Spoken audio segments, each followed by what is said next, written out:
নমস্কার বন্ধুরা, welcome to নাদুস lifestyle. বন্ধুরা, আজ একটি সুন্দর রেসিপি নিয়ে চলে এসেছি। দেখো, আমি নিয়ে নিয়েছি এখানে ট্যাংরা মাছ।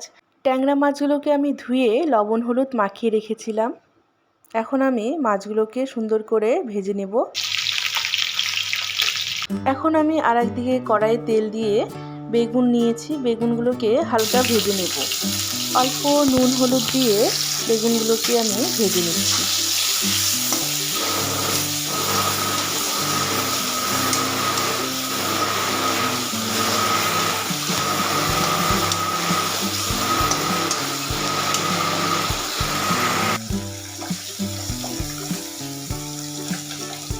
এখন বেগুনগুলো ভাজা হয়ে গেছে, বেগুনগুলো আমি নামিয়ে নিয়ে এখন আমি আলুগুলোকে লাল লাল করে ভেজে নেব।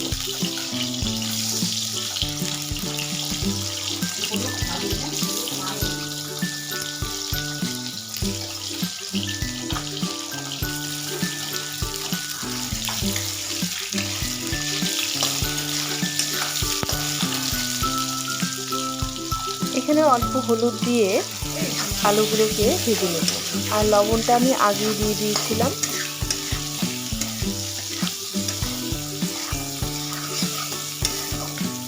এখন আমি আলুর মধ্যে দিয়ে দিচ্ছি ডাঁটা।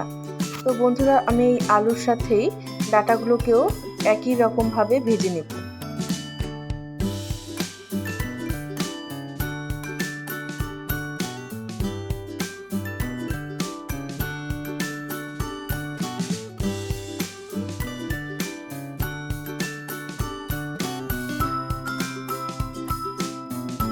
এখন আমি এই আলু ডাঁটাগুলোকে নামিয়ে ফেলেছি, ভাজা হয়ে গেছে। আর এইদিকে কড়াইয়ে দিয়ে দিয়েছি তেল। সর্ষের তেলের মধ্যে জিরা, শুকনো লঙ্কা, তেজপাতা ফোড়নে দিয়ে দিয়েছি। এখন এখানে দিয়ে দিচ্ছি পেঁয়াজ কুচি।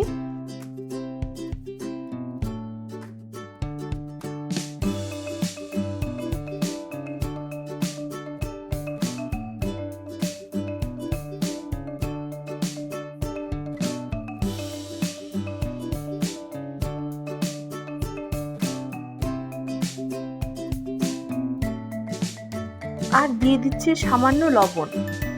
এখন আমি পেঁয়াজগুলোকে খুব সুন্দর গোল্ডেন কালার করে ভেজে নেব।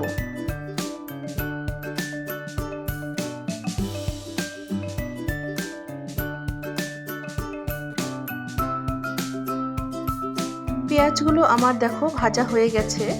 এখন আমি এর মধ্যে দিয়ে দিচ্ছি আগে থেকে মিক্সিতে করে রাখা লঙ্কা, টমেটো, সামান্য জিরা এবং সামান্য কয়েকটা রুয়ো রসুন।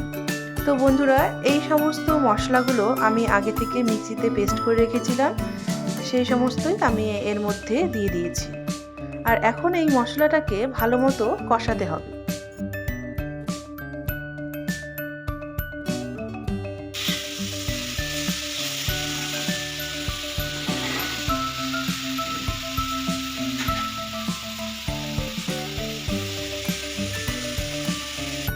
বন্ধুরা, এই দেখো সুন্দর ভাজা ভাজা কষানো হয়ে গেছে তরকারিটা। এখন আমি এর মধ্যে ভেজে রাখা এই যে আলু ডাঁটাগুলো দিয়ে দিয়েছি। এখন এই আলু ডাঁটা দিয়ে সুন্দর করে আবারও কষিয়ে নেব।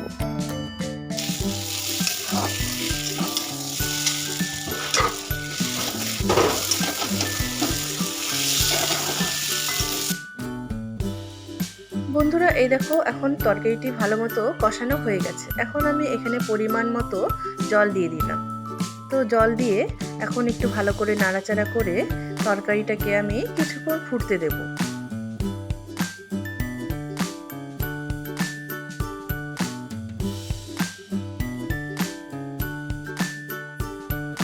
বন্ধুরা, এখন আমি ভেজে রাখা ট্যাংরা মাছগুলোকে এই তরকারির মধ্যে দিয়ে দিব।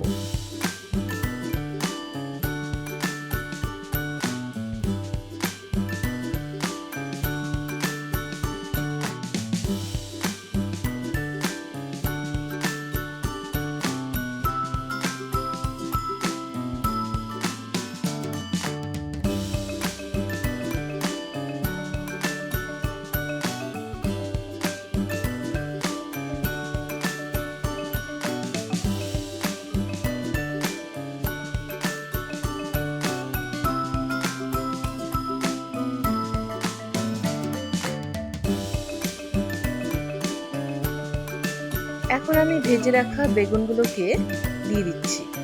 বন্ধুরা, বেগুনগুলো পরে দেওয়ার কারণ এই ভাজা বেগুনগুলোকে আগে দিলে তরকারিতে একদম মিশে গলে যায় আর সেটা খেতে একটু ভালো লাগে না।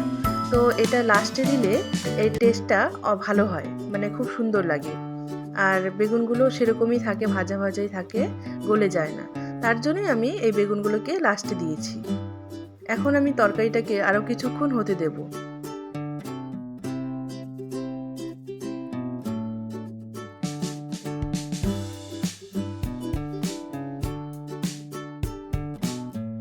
বন্ধুরা, তরকারিটা এখন একদম রেডি, তাই নামানোর আগে একটু ধনেপাতা কুচি দিয়ে তরকারিটাকে আমি নামাবো। তো বন্ধুরা, এইভাবে ট্যাংরা মাছের তরকারি তোমরা একদিন ট্রাই করে দেখতেই পারো, খুব সুন্দর লাগবে এবং এই তরকারিটা খেতেও খুব অসাধারণ হয়েছিল।